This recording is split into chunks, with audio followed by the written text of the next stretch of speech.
வணக்கம்ப்பா.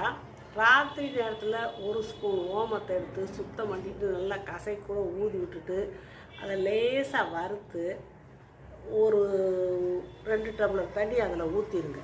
ஊற்றி பேசாமல் மூடி வச்சுருங்க. காலையில் எழுந்திரிச்சு அது ஓம தண்ணி, அந்த தண்ணியை வடிச்சிடணும்.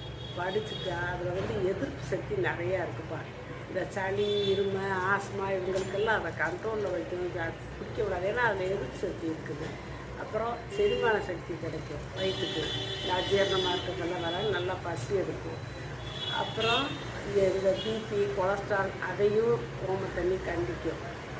ஒரு சிலருக்கு வாயில் கெட்ட வாடை அடிக்கும். அது வாயில் இருக்க இந்த பாக்டீரியாக்கள் அப்படியே அது அந்த வாடையை ஏற்படுத்துது. அப்போ அந்த ஓம தண்ணி ஊற்றி நல்லா வாயை கொப்பளிக்கலாம், கொப்பளிச்சு துப்பலாம். அப்படின்னா அந்த வாய் நாட்டமும் சரியாகும்.